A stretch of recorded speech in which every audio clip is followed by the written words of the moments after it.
বাঙালির শ্রেষ্ঠ উৎসব অর্থাৎ দুর্গাপূজার আর মাত্র কয়েকদিন বাকি। শহর কলকাতা প্রায় মেতে উঠেছে বললেই চলে।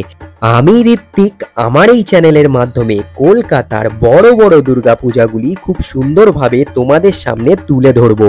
তোমরা দেখতে পাচ্ছ শ্রীভূমি কিন্তু একেবারে মেতে উঠেছে যাকে বলা যায়। দেখে তোমরা বুঝতেই পারছো চারিদিকে খুব সুন্দরভাবে সাজানো হয়ে গেছে অলরেডি। রাস্তাগুলো অপূর্ব সুন্দর লাগছে। আর এইদিকে দেখো লাইন করে দিয়েছে, এখান থেকে মানুষজন যাবে, ভিড় হবে। জানোই শ্রীভূমিতে কেমন ভিড় হয়। তো চলো প্যান্ডেলের দিকে যাওয়া যাক। খুব অসাধারণ লাগছে চারপাশটা, দারুণ দারুণ। হ্যালো বন্ধুরা, welcome back to another video of Ritiponi blogs. বন্ধুরা, এখন আমি দাঁড়িয়ে রয়েছি শ্রীভূমিতে, আর আজকে থেকে আমি শুরু করতে চলেছি দুর্গাপুজো সিরিজ।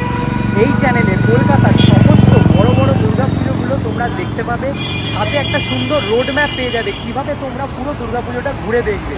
তো চ্যানেলে প্রথম হয়ে থাকলে বলে রাখি, আমি ঋত্বিক, তোমরা দেখছো ঋতিপনি ব্লগস। ভিডিওটা শেষ অবধি দেখতে থাকো। হচ্ছে মোর শ্রীভূমির, দেখতে পাচ্ছ দাদারা কাজ করছে ওইখানে। আর এই যে গেটটা, এই গেটটা দেখলেই বোঝা যায় যে শ্রীভূমির মানে মেন আইডেন্টিটি। এই গেটটা দূর থেকে দেখলেই আমরা বুঝতে পারি। আর ওইখানে দেখো শারদ শুভেচ্ছা বলে লেখা রয়েছে, দেখো আমি জুম করে দেখালাম তোমাদেরকে। আর তো চলো প্যান্ডেলের দিকে যাওয়া যাক। দুর্গাপূজা সম্পর্কিত সমস্ত ইনফরমেশন তোমরা আমার এই চ্যানেলে পেয়ে যাবে। তাই চ্যানেলে নতুন হয়ে থাকলে তোমাদের কাছে আমার একটাই রিকোয়েস্ট, চ্যানেলটাকে সাবস্ক্রাইব করে নাও। কলকাতার দুর্গাপূজাগুলির মধ্যে অন্যতম সেরা হলো শ্রীভূমি স্পোর্টিং ক্লাবের দুর্গাপূজা। এই বছর অর্থাৎ 2024-এর থিম হলো তিরুপতি বালাজি মন্দির। তোমাদের অনেকেই হয়তো ইতিমধ্যে জেনে গেছো যে মণ্ডপে প্রতিমা অলরেডি চলে এসেছে। কিভাবে আসবে তোমরা শ্রীভূমি স্পোর্টিং ক্লাব? উল্টোডাঙ্গা থেকে এয়ারপোর্টগামী যে কোনো বাসে বা অটোতে তোমরা অনায়াসেই চলে আসতে পারো শ্রীভূমি। এছাড়াও গুগল ম্যাপের লিঙ্ক আমি ভিডিওর ডেসক্রিপশানে প্রোভাইড করে দিচ্ছি, তোমরা দেখে নিতে পারো। অন্ধ্রপ্রদেশের তিরুপতি বালাজি মন্দির তোমরা এখন কলকাতায় থেকেই দেখতে পাবে। অনেক ধন্যবাদ শ্রীভূমি স্পোর্টিং ক্লাবকে প্রতি বছর এত সুন্দর সুন্দর মন্দির আমাদের উপহার দেওয়ার জন্য। আগের বছরেও ডিজনিল্যান্ডের কথা তোমাদের আশা করি মনে আছে, এবছরও তার ব্যতিক্রম নয়। জনজোয়ারে ভাসতে চলেছে শ্রীভূমি। মণ্ডপ তৈরির কাজ কিন্তু জোর কদমে চলছে, যদিও বৃষ্টির কারণে একটু হলেও মণ্ডপ তৈরির কাজে ব্যাঘাত ঘটেছে, কিন্তু এখন একদম জোর কদমে সকাল থেকে রাত অবধি কাজ চলছে। প্রতি বছরের মতো এবছরও তোমরা নজর কাড়া আলোকসজ্জা দেখতে পাবে। বলে রাখি, শ্রীভূমিতে কিন্তু মহালয়া থেকেই মানুষ ভিড় করতে শুরু করে দেয়। তো এবছরও যদি তোমরা আসবে ভাবো, চেষ্টা করো একটু আগে আগে আসার, মানে পঞ্চমী ষষ্ঠী সপ্তমীর মধ্যে শ্রীভূমি দেখে নেওয়ার। নয়তো কিন্তু এত ভিড় হবে, এখানে আসা কিন্তু খুব মুশকিল হয়ে যাবে।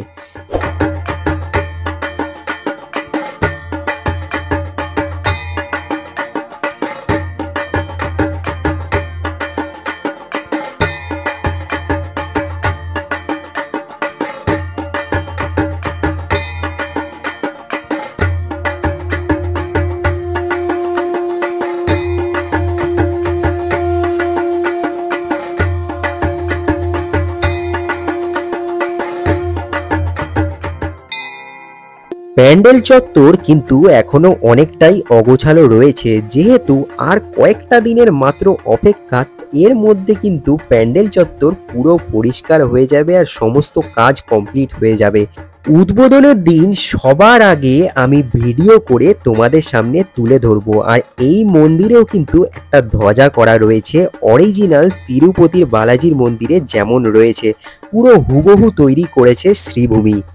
এছাড়াও সাউথ নর্থে কিভাবে তোমরা খুব সহজে ঠাকুর দেখবে আর একটা প্রপার রোড ম্যাপ কিন্তু আমি তোমাদের সামনে খুব তাড়াতাড়ি আনছি। তো দেরি করো না, চ্যানেলটাকে সাবস্ক্রাইব করে নাও।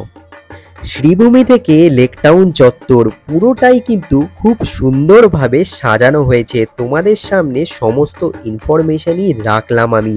দেখতেই পাচ্ছ রাস্তাঘাট কিন্তু পুজোর সময় এক অন্যরকমই রূপ নেয়, অসাধারণ লাগে এক কথায়।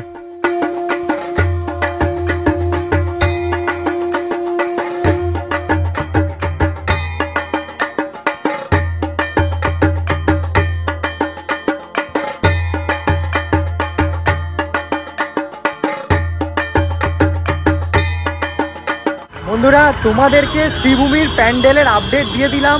উদ্বোধনের দিন আবার আমি আসবো ভিডিও করতে, সমস্ত কিছু দেখাবো। তো দেখা হচ্ছে নতুন আর একটা ভিডিওর সাথে। এই ভিডিওটা এই অবধি থাকলো। আর যদি ভিডিওটা ভালো লাগে তো চ্যানেলটাকে লাইক শেয়ার সাবস্ক্রাইব করতে হবে। বাই।